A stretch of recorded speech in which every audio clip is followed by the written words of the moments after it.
C'est Ursule encore. On est le 26 octobre 2021. Alors, je viens sonner la trompette aujourd'hui encore et je viens proclamer le retour de notre Seigneur Jésus-Christ.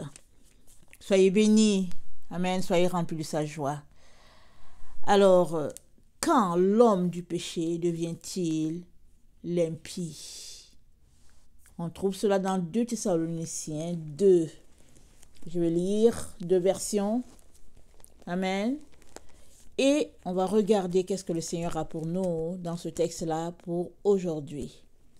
Alors, nous avons vu depuis hier, on a vu avant-hier que la petite corne de Daniel 8, elle est bien différente de la corne de Daniel 7. C'est 2 individus différents. Alors, la corne de Daniel 7, c'est la bête. Amen. Celle-là qui est décrite, l'homme politique, disons-le, la bête, c'est l'homme qui travaillera avec le faux prophète et puis le dragon.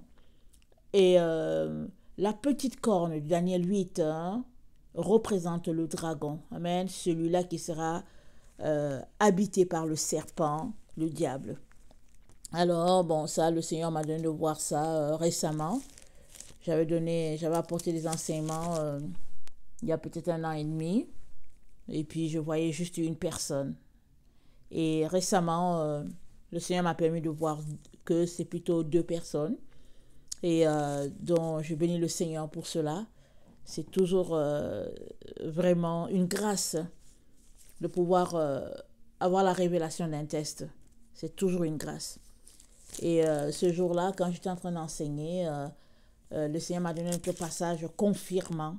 Amen. Il m'a donné une autre preuve confirmant que c'était ça. Et puis, j'étais vraiment très, très contente. Alors, quand est-ce que l'homme du péché devient l'impie, devient le fils de la perdition? Alors, que personne ne vous séduise d'aucune manière, car il faut que l'apostasie soit arrivée auparavant et qu'on ait vu paraître l'homme du péché, le fils de la perdition. 2 Thessaloniciens 2, le verset 3. L'adversaire qui s'élève au-dessus de tout ce qu'on appelle Dieu, ou de ce qu'on adore jusqu'à s'asseoir dans le temple de Dieu, se proclamant lui-même Dieu. Ne vous souvenez-vous pas que je vous disais ces choses lorsque j'étais encore chez vous? Et maintenant vous savez ce qui le retient afin qu'il ne paraisse qu'en son temps. Car le mystère de l'iniquité agit déjà, il faut seulement que celui qui le retient encore ait disparu. Et alors paraîtra l'impie que le Seigneur Jésus détruira par le souffle de sa bouche, et qu'il anéantira par l'éclat de son avènement.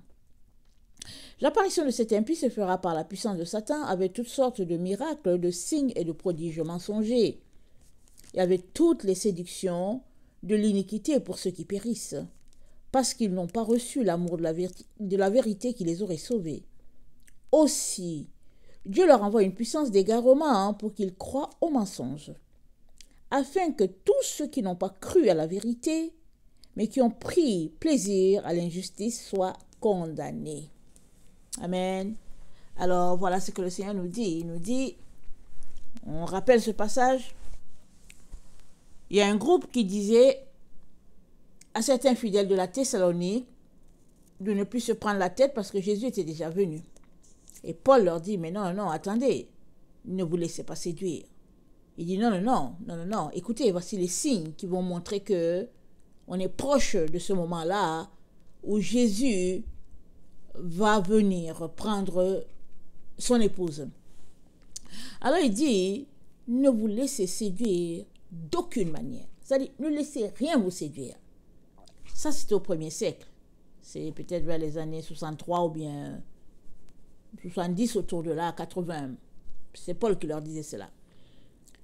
Et nous sommes rendus au 21e siècle. C'est-à-dire, on peut compter 20 siècles après que Paul ait parlé de cela. On comprend que ça a marché, n'est-ce pas? Et l'apôtre Jean a dit, il y a plusieurs antéchrists maintenant sur la terre. Il l'avait dit aussi au 1er siècle. Et il a dit, mais l'antéchrist arrive. Donc, il y a plusieurs antéchrists, mais il y a un qui sera appelé l'entier, là, celui-là qui va s'opposer carrément à Christ. Et Paul nous dit, parlant à ses enfants spirituels, il dit l'adversaire qui s'élève au-dessus de tout ce qu'on appelle Dieu ou de ce qu'on adore jusqu'à s'asseoir dans le temple de Dieu se proclamant lui-même Dieu. Ne vous souvenez-vous pas que je vous disais ces choses lorsque j'étais encore chez vous? Amen. Donc Paul leur dit, écoutez, faites attention, ne vous laissez pas séduire. Il dit, il faut qu'il y ait l'apostasie. C'est-à-dire ce temps-là où les gens se refroidissent carrément.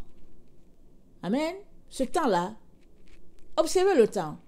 Quand vous allez voir que c'est un temps où l'esprit du moment, de la société, c'est vraiment contre Dieu, alors sachez que c'est dans ce temps-là que cette personne va se révéler. Amen. Alors, il dit que cette personne-là sera l'adversaire de Dieu. Parce qu'elle va s'opposer carrément à tout ce qui est divin, à tout ce qui est de Dieu. Amen. Et ça veut dire quoi? Ça ne veut pas dire que c'est un musulman ou un bouddhiste. Non, ça ne veut pas dire ça. C'est pas ça que Paul est en train de dire. Il dit, c'est quelqu'un qui va s'opposer contre Dieu. Alors, s'opposer contre Dieu, ou bien c'est s'opposer contre la doctrine de notre Dieu. Et si nous regardons... si nous regardons Éphésiens 2, Amen, Paul a été clair, le même Paul, il a été clair en ce qui concerne les doctrines, ou bien la doctrine de Christ. Il a dit, Éphésiens 2, le verset 19, il a dit, ainsi donc, vous n'êtes plus des étrangers, ni des gens du dehors, mais vous êtes citoyens des saints, gens de la maison de Dieu. Vous avez été édifiés sur le fondement des apôtres et les prophètes, Jésus-Christ lui-même étant la pierre angulaire. En lui, tout l'édifice bien coordonné s'élève pour être un temple saint dans le Seigneur. En lui, vous êtes aussi édifiés pour être une habitation de Dieu en esprit. Il dit, tout l'édifice s'élève. Amen. Pour être un temple saint dans le Seigneur. Mais quel édifice? L'édifice mis en place par les apôtres. Pas l'édifice que nous nous sommes bâtis. Pas l'édifice selon nos normes. Ce n'est pas nous qui avons le plan de cet édifice-là. Ce n'est pas nous qui sommes venus calculer les angles de cet édifice-là. C'est Jésus-Christ lui-même qui a mis en place cet édifice-là. Amen. De telle sorte que dans cet édifice-là, Amen, il nous dit, notre Seigneur Jésus, par la bouche de l'apôtre Paul, il nous dit de faire tous nos efforts pour conserver l'unité de l'esprit par le lien de la paix. Par rapport à cet édifice-là, Éphésiens 4, il dit, il y a un seul corps et un seul esprit. Comme aussi vous avez été appelés à une seule espérance par votre vocation. Il y a un seul Seigneur, un seul baptême, un seul Dieu et Père de tous qui est au-dessus de tous et parmi tous et en tous. Mais à chacun de vous, la grâce a été donnée selon la mesure du don de Christ. C'est pourquoi il est dit, étant monté en haut, il a amené des captifs, il a fait des dons aux hommes. Or, que signifie qu'il est monté, sinon qu'il est aussi descendu dans les régions inférieures de la terre?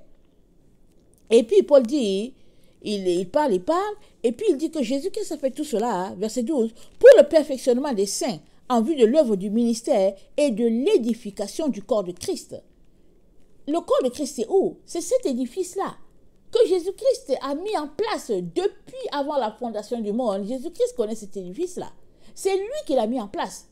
Et il est descendu, il est venu justement pour que cet édifice puisse avoir lieu, puisse être monté. Et il nous dit qu'on est une partie de cet édifice-là. Alors il dit, tu es le temple du Saint-Esprit, je suis le temple du Saint-Esprit, l'autre le temple du Saint-Esprit. Alors une fois que tous ces temples-là se mettent ensemble, alors l'édifice est coordonné parfaitement. Amen.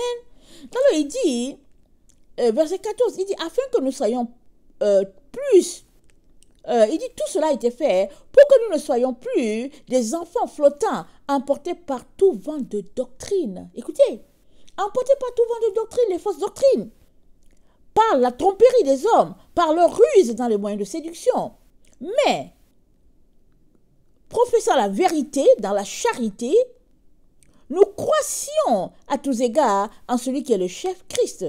C'est de lui, et grâce à tous les liens de son assistance, que tout le corps bien coordonné, formant un solide assemblage, tire son accroissement, selon la force qui convient à chacune de ses parties, et s'édifie lui-même dans la charité. Amen. Le corps, ce corps-là mis en place par Jésus, il s'édifie pour être un édifice parfait selon ce que Dieu a mis en place. Amen. Et cet édifice-là, on le voit dans Apocalypse 21. Il est là, bien monté, et puis c'est dit, et Apocalypse 21, le verset 10, il me transporta en esprit sur une grande et haute montagne, et il me montra la ville sainte Jérusalem qui descendait du ciel d'auprès de Dieu ayant la gloire de Dieu. Son éclat était semblable à celui d'une pierre précieuse, d'une pierre de jaspe transparente comme du cristal. Amen. Et la place de la ville était d'or pur comme un verre transparent. 21. Et il dit, la ville avait une forme d'un carré et sa longueur était égale à sa largeur. Et il mesura la ville avec le roseau et il trouva 12 000 stades, la longueur, la largeur, la hauteur. Tout était égal. C'est Jésus-Christ qui a mis ça comme ça en place. Et il nous dit donc, parce qu'il a mis ça comme ça, il nous dit que nous devons marcher selon sa doctrine. Pas selon la doctrine des hommes, mais selon la doctrine de Christ. Alors, il nous dit, Amen, son évangile à lui, si l'évangile de la vérité est voilé, c'est voilé pour les incrédules, mais pas pour nous les enfants de Dieu. Nous les enfants de Dieu, nous savons que nous devons marcher selon la doctrine de Christ. Mais la doctrine de Christ, où se trouve-t-elle? Elle est là dans les écrits de Paul, elle est là dans les écrits de Jean, elle est là dans les écrits des apôtres. Cette doctrine-là, elle est basée, elle est fondée sur l'amour et la vérité. Voilà, point, un trait. Mais toutes les autres doctrines, mises en place par les hommes, pour la satisfaction des hommes, amen, si on marche selon ça, on n'est pas en train de bâtir sur l'édifice. Non, pas du tout.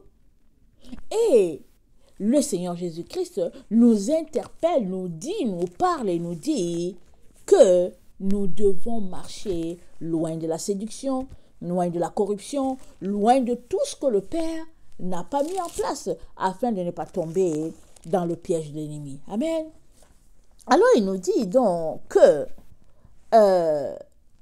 cet adversaire-là, amen, il va bâtir non selon les normes mises en place par Jésus-Christ, par les apôtres. Il va bâtir en dehors. Mais seuls ceux qui marchent dans la vérité vont réussir à voir qu'il y a quelque chose qui ne va pas. Mais ceux qui ne marchent pas selon la vérité, ceux qui sont déjà pris dans ces vents de doctrines diverses-là, qui satisfont leur chair, vont se dire, oh non, on a une belle église, en fait, on vient de telle dénomination, tout est correct. Et puis Paul dit, watch out. C'est ça qu'il est en train de nous dire. Et ici, il nous dit, cette personne va venir au temps où le mystère de l'iniquité agit déjà. Amen. Et le mystère de l'iniquité, c'est quoi? Amen. C'est quoi le mystère de l'iniquité? Alors, je suis allée regarder. Alors, attendez, il faut que je regarde mes... Le mystère de l'iniquité... Attendez, il faut que je regarde mes documents. Voilà. Le mystère de l'iniquité, c'est le nombre 3466. C'est dit, c'est une doctrine cachée, une doctrine secrète. Amen. Et c'est quelque chose de mystérieux. Et nous savons que le mystère, quand il y a un mystère, il faut que ça soit révélé. La chose qui est cachée. Parce que quand on dit c'est mystérieux, ça veut dire qu'il y a quelque chose qui doit être révélé là-dedans. Sinon, on ne va pas comprendre. Alors, Paul dit, quand le mystère de l'iniquité va agir, c'est aussi dans ce temps-là que la personne sera révélée. Alors, le mystère de l'iniquité, amen, on a vu que c'est une époque, une période, un temps où les gens seront versés tout simplement vers le mal.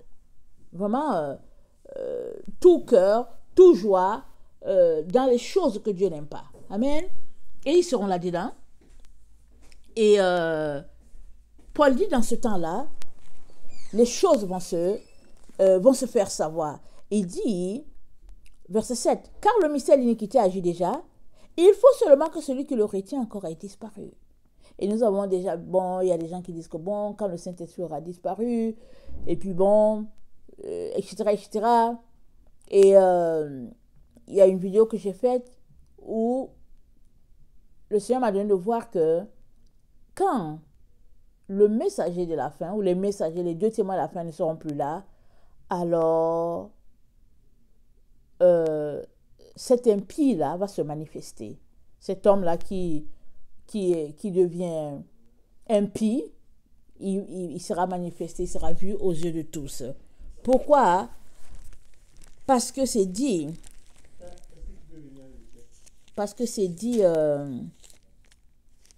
dans Apocalypse 11, amen, c'est dit que, on va lire, et quand ils auront achevé leur témoignage, la bête qui monte l'abîme leur fera la guerre et les vaincra et les tuera. Et leur cadavre sera sur la place de la grande ville qui est appelée, dans un sens spirituel, Sodome. La bête qui monte l'abîme, amen, c'est toujours la petite corne de Daniel 8. Amen. Alors, il dit quand elle va leur faire la guerre et puis elle va les tuer. Et c'est là que cette personne sera révélée parce que tout le monde va dire waouh, waouh, waouh, bravo. Et puis comment il a fait pour tuer les témoins de la fin? Mais c'est pas possible. Mais waouh, waouh, waouh. Donc voilà. Alors, c'est dit que la terre sera en admiration. Et puis bon, les gens seront contents. Ils vont s'envoyer des cadeaux. Ils vont s'envoyer des fleurs. Alors, on est donc dans ce temps de mystère d'iniquité là. On est dans ce temps-là. Pourquoi est-ce que je dis qu'on est dans ce temps? Amen. C'est que, comme on a dit, quand quelque chose est mystérieux, quand il y a du mystère, il faut que Dieu révèle. Si Dieu ne le révèle pas, tu ne sauras pas. Alors, le mystère, c'est dit que c'est une doctrine. Amen. C'est dit le nombre 34-66, c'est dit c'est une doctrine secrète qui nécessite de l'initiation. Alors, si tu n'es pas initié à cette chose-là, tu ne peux pas faire partie. Amen. Alors, quand on regarde autour de nous, on sait tous que dans le temps dans lequel nous sommes, il y a quelque chose qui a fait surface, amen, c'est le masque. Beaucoup vivent, et c'est le port du masque, c'est devenu la mode, et puis tout le monde porte le masque. Ça a été requis, ça a été demandé, tu ne peux rien faire sans le masque, tu ne peux pas aller ici sans le masque et tout. Or, le masque, qui dit masque dit initiation. Amen. Alors, qui dit masque dit initiation? Alors, regardons un peu. Par exemple, en Nouvelle-Calédonie, le masque, amen, renvoie à un esprit d'ancêtre. Alors, celui qui porte le masque devient l'esprit que le masque représente. Amen. Alors, même en Afrique, quand tu portes un masque, suppose qu'il y a un masque dans la maison, ok? Suppose qu'il y a un masque dans la maison et que l'enfant prend le masque, la mère va dire, hey, va déposer ça immédiatement, allez, cours! Et puis, s'il y a des cérémonies pour faire, pour qu'elle lave l'enfant ou bien qu'elle le rende pur, elle va faire la cérémonie. Parce qu'elle va dire à l'enfant, ou bien l'enfant peut même mériter une fessée parce qu'il allait toucher à ce masque-là. Parce que c'est quelque chose de grave, c'est quelque chose de sacré. Amen. Seuls les initiés portent les masques. Dans les cultures en Afrique où les gens ont la culture du masque. Donc le masque, c'est un objet dont on couvre le visage, amen, afin de transformer son aspect naturel. Alors le masque, quand on le porte, l'extérieur est trompeur. Parce que quand tu as un masque, on ne te voit pas. C'est-à-dire, il faut qu'on te démasque.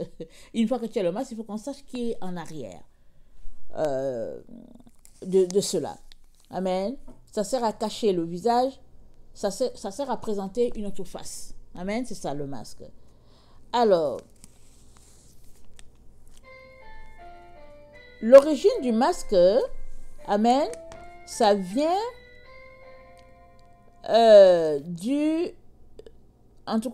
ça vient du latin et ça fait référence à un faux visage, à la sorcière. Ça fait peur. C'est ça un peu l'origine du masque. Son but, c'est de dissimuler, c'est d'imiter un visage. Ok, et puis le masque transmet un message. Quand quelqu'un porte un masque, ça transmet un message. C'est pourquoi ils disent qu'il faut être initié. Si tu n'es pas initié, tu ne vas pas comprendre le message que la personne véhicule. Mais si tu es initié, tu vas dire, ah ok, il est en train de dire ceci et le masque est en train de dire cela. Amen. Donc Paul nous dit que le mystère d'iniquité, non, Paul nous dit, cette personne-là sera révélée au moment là où il y aura le mystère d'iniquité. Et le mystère d'iniquité, quand on va chercher la définition, l'explication, ça nous dit que un mystère, ça a besoin d'initiation. Amen. Parce que je vais voir le chiffre 34-66 dans la concordance grecque. Ça a besoin d'initiation pour comprendre cela. Et le masque, c'est la chose qui a besoin d'initiation. Quand tu vois quelqu'un qui porte un masque, tu as besoin d'être initié pour comprendre le masque. On l'a déjà dit. Alors, donc, avec toutes les connaissances que tu peux avoir sur le port du masque, amen, tu peux savoir que, ok, ce masque-ci qu'il a porté, ça veut dire ceci, celui-ci, ça veut dire cela et tout. Et dans notre temps, là où nous sommes, bon, le port du masque est devenu comme quelque chose d'obligatoire. Ils disent que c'est pour lutter contre une maladie. C'est ça qu'ils disent. Et quand on regarde, amen, ça veut dire aussi autre chose. Ça veut dire j'ai décidé de ne pas parler. J'ai décidé de fermer ma bouche. J'ai décidé de ne rien dire. C'est ça que ça veut dire. Je regarde juste avec mes yeux, mais j'ai décidé de ne pas parler. C'est ça que ça veut dire aussi. Et qui dit initiation, dit monde mystique. Parce que pour comprendre le monde du masque, il faut que tu sois initié. Et qui dit initiation, parle de mysticisme. C'est-à-dire il y a un secret qui est là-dedans qu'il faut aller décoder. Amen. Et souvent, on va se dire, il faut boire ceci, il faut faire tel tour de danse, il faut aller dans la forêt, il faut faire ceci, il faut faire cela. En tout cas, il y a plein de personnes qui ont fait l'initiation dans ces choses-là. Et le port du masque, ça cache quelque chose. Amen. Ça cache. C'est ce petit secret-là qu'il faut aller chercher. Et Paul nous dit, l'homme du péché, amen, il sera révélé dans ce temps-là. Alors, qu'est-ce que Dieu dit dans l'histoire du port du masque? Parce que Paul met cela en opposition. Il met cela, il dit que l'homme du péché sera révélé dans ce temps-là, là où il y aura un mystère d'initiation. On a mis le doigt sur ce mystère d'initiation. Ça fait référence au masque, au port du masque. Mais là, qu'est-ce que Dieu nous dit dans sa parole en ce qui concerne les initiations? Amen. Allons-y lire Deutéronome 18, le verset 10. Deutéronome 18, le verset... Ok, il y a Lévitique 20, je suis déjà tombé sur Lévitique. Alors, on va ouvrir Lévitique 20. Le verset 6, ça nous dit, si quelqu'un s'adresse aux morts et aux esprits pour se prostituer après eux, je tournerai ma face contre cet homme, je le retrancherai du milieu de son peuple. Amen. Dieu dit, si quelqu'un se tourne, il va retrancher la personne. Or, les masques renvoient à l'initiation. Amen. L'initiation à quoi? On dit, par exemple, en Nouvelle-Calédonie, si tu portes un masque, tu renvoies, tu es en train de t'identifier à un ancêtre. Ça, c'est le langage en Nouvelle-Calédonie. Et puis, bon, je n'ai pas pris dans d'autres pays. Amen. Exemple. Donc, si tu vas en Nouvelle-Calédonie et que tu portes le masque, tu es en train de t'identifier à un ancêtre.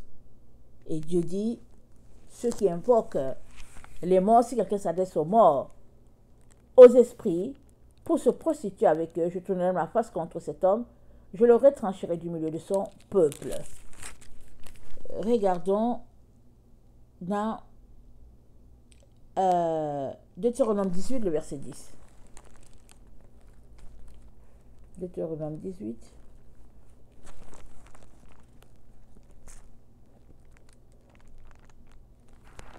Le verset 10.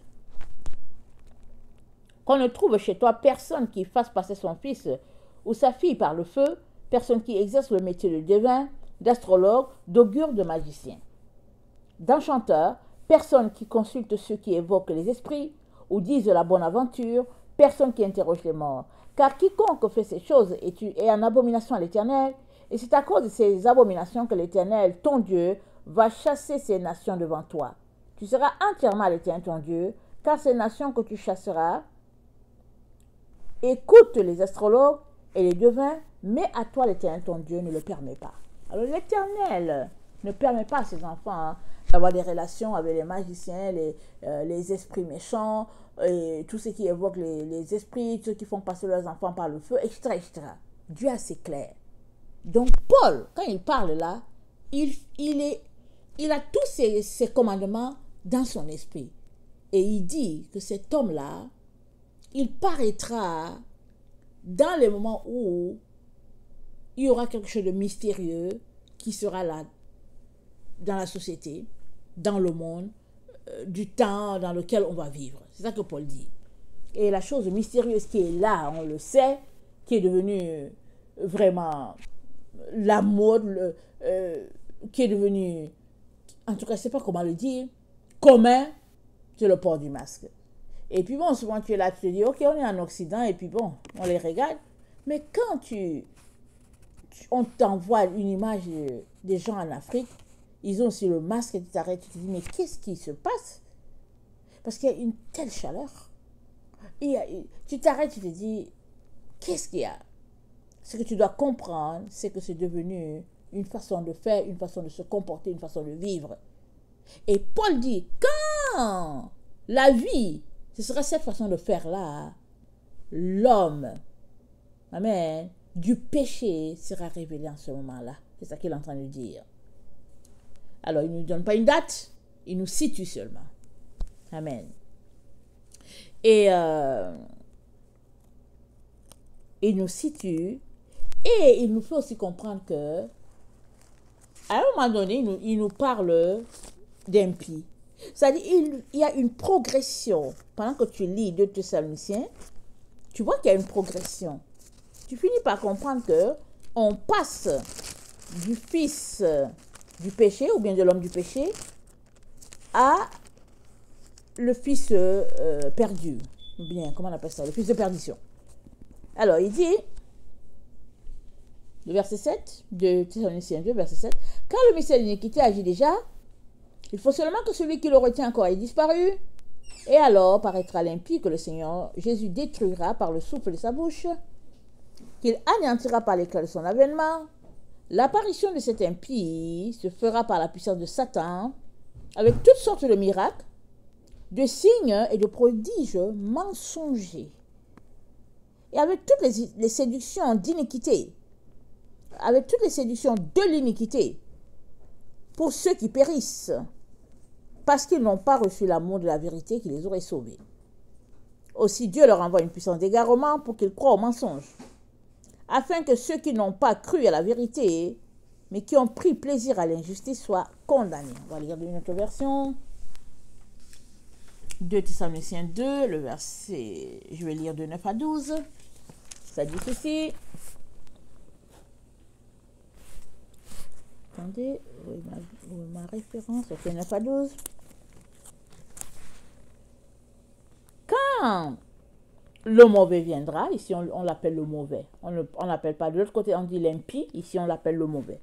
Quand le mauvais viendra, avec la force de Satan, il fera toutes sortes d'actions puissantes. Il fera des choses étonnantes et extraordinaires pour tromper les gens. Par toutes sortes d'actions mauvaises, il trompera les gens qui se perdent. Et ils se perdent parce qu'ils n'ont pas reçu et aimé la vérité qui pouvait les sauver. À cause de cela, Dieu leur envoie une puissance trompeuse qui les fait croire aux mensonges. Alors, tous ceux qui n'ont pas cru à la vérité, mais qui ont pris plaisir à faire le mal, seront condamnés. Donc voilà, à un moment donné, cette personne passe de l'adversaire, il passe de l'adversaire à l'impie, à celui qu'on appelle le mauvais. Amen. On va regarder dans cette version comment on l'appelait au début. Au début, on l'appelait, il dit, ne vous laissez pas tromper par n'importe quel mensonge. La révolte contre Dieu. il parle le mauvais dès le début, il dit celui qui est condamné. Donc voilà, ici on dit le mauvais, celui qui est condamné. Alors que dans la version de Louis II, on dit l'homme du péché, et après on dit le perdu, le fils de perdition, et puis on dit l'impie. Amen. Alors, je suis allée chercher la définition d'impie. Attendez, il faut que je regarde. Ok. Je suis allée chercher la définition de l'impie et j'ai dit le mauvais. Ok, celui qu'on appelle mauvais. Il est impie parce qu'il est mauvais. Parce que sa vie, ses pratiques sont mauvaises. Alors, donc, cet homme-là, Paul nous situe du temps. Il dit, il y a un temps qui viendra où l'iniquité sera vraiment rendue quelque chose de mystérieux. Et puis, il faudra une initiation pour décoder cela. Amen. Et après, il nous dit que cet homme-là va passer d'un pécheur, amen, à celui qui est condamné, à celui qui est impie, qui est carrément mauvais, qui doit aller à la perdition. Et quand on prend la parole de Dieu, il dit quoi? Si nous confessons nos péchés, il est fidèle et juste pour nous pardonner et pour nous purifier de toute iniquité. Mais si nous ne confessons pas nos péchés, amen, ces péchés-là vont nous entraîner à la perdition. C'est ça qui est ici. Alors, cet homme-là, on a commencé en disant qu'il est l'adversaire de Dieu. Il s'oppose à tout ce qui est de Dieu. Tout ce qui a l'empreinte de Dieu, il s'oppose. Pourquoi? On ne sait pas. Mais ça fait partie de lui. Alors, tout ce que Dieu dit, je ne suis pas dedans, cette personne-là est dedans. Elle s'oppose à Dieu et après, elle va utiliser les choses, amen, prohibées par notre Dieu. Par exemple, dans une situation mystérieuse, dans les choses du masque, amen, ça c'est déjà invoquer les esprits, amen. Et puis, maintenant, ça dit, il va faire des miracles mensongers. Et qui dit miracle mensonger, dit séduction ou bien travail avec les démons, c'est ça que ça veut dire. Parce que on n'est pas sans ignorer tous ces miracles qu'il y a sur Internet, de ces pasteurs charlatans, ils font des miracles, ils disent « Oh, il est guéri », alors qu'ils viennent de te donner des milliers de démons, alors qu'avant, peut-être que tu avais juste une petite maladie, et là, ils viennent de t'en donner. Mais là, subitement, tu dis « Oh oui, je suis guéri, je me sens bien et tout ». Mais Satan ne peut pas guérir Satan, n'est-ce pas? Alors, pour la circonstance, on te fait croire que tu es guéri, et puis maintenant, quand tu rentres à la maison, tu viens de t'attirer sur toi toutes les malédictions possibles. Mais cette personne-là, elle va exceller dans ces pratiques-là, de sorcellerie, de magie, d'invocation d'esprit, etc. Et il sera passé d'homme pécheur, parce que c'est dit l'adversaire, amen, celui-là qui aime séduire.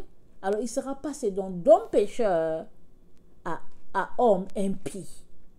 Quelqu'un qui sera allé à la perdition. C'est-à-dire, sa vie, les pratiques de cette personne-là sont telles que elle ne sera pas venue pratiquer la repentance comme Dieu demande, vu qu'elle s'oppose à Dieu, vu qu'elle s'oppose à toutes les choses de Dieu. Amen. Et Paul dit, dans ce temps-là, on verra bien, on verra cette personne-là. Alors, dans Apocalypse, on a lu dans 2 Thessaloniciens 2, le verset 9, comment son apparition va se faire par la puissance de Satan, avec toutes sortes de miracles, de signes, de prodiges mensongers, tout est mensonge. Mais aussi dans Apocalypse 13, le verset 13, on voit aussi des pratiques mensongères venant carrément de cette personne-là. Elle est associée avec la deuxième bête. Dans Apocalypse 13, le verset 11, c'est dit « Puis je vis monter de la terre une autre bête qui avait 2 cornes, semblable à celle d'un agneau et qui parlait comme un dragon. » Donc ici, j'ai déjà dit que ça fait c'est 2 personnes. Amen. Ça fait 2 agneaux, au fait. On dit on a vu un agneau, mais c'est dit, elle opérait de grands prodiges. Attendez, on dit, voilà, elle exerçait toute l'autorité de la première bête en sa présence. Amen. Alors, les deux, amen, ils avaient les mêmes fonctions. Les 2 personnes qui sont là alors. Inutile de dire que bon, en tout cas, Jean a jugé bon de dire, Jean a vu une bête. C'est pas qu'il a jugé bon, il a vu un seul agneau. Et l'agneau avait 2 cornes. Alors, une corne, ça représentait le faux prophète lui-même. Et l'autre corne, ça représentait le diable. Or, ici, le diable, il est présenté sous forme de dragon. Amen. Qui agit en sourdine. On ne le voit pas forcément, mais il est là. Amen. C'est pour cela que ici, l'agneau, c'est un agneau. Mais on dit l'agneau parle. Mais sa voix, c'est comme la voix d'un dragon. Parce que le diable est là. Le diable agit. Amen. Alors on dit, elle opérait de grands prodiges, verset 13, même jusqu'à faire descendre du feu du ciel sur la terre à la vue des hommes. Amen.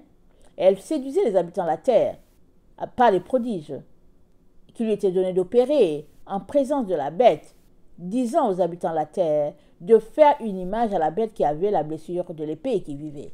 Donc, le faux prophète, amen, encourageait les habitants de la terre, amen, à faire une image à la bête, c'est-à-dire à adorer la bête. Alors, quand le clergé est rendu à encourager les brebis du Seigneur à aller dans un sens contraire à celui de Dieu, c'est vraiment grave. Et Paul dit, cette personne-là, elle exercera, amen, un tel pouvoir sur les enfants de Dieu. Et donc, il lui fut donné d'animer l'image de la bête, c'est-à-dire il fut donné au faux prophète d'animer l'image de la bête, afin que l'image de la bête parlât. C'est-à-dire, elle a donné la place, elle a agi pour que la bête, amen, en tout cas, ait de la prestance. Elle fit que tous ceux qui n'adoraient pas l'image de la bête fussent tués. Elle fit que tous, petits et grands, riches et pauvres, libres et esclaves, reçussent une marque sur leurs mains, droite ou sur leur front, et que personne ne put acheter ni vendre sans avoir la marque, le nom de la bête et le nombre de son nom. C'est ici la sagesse. Amen.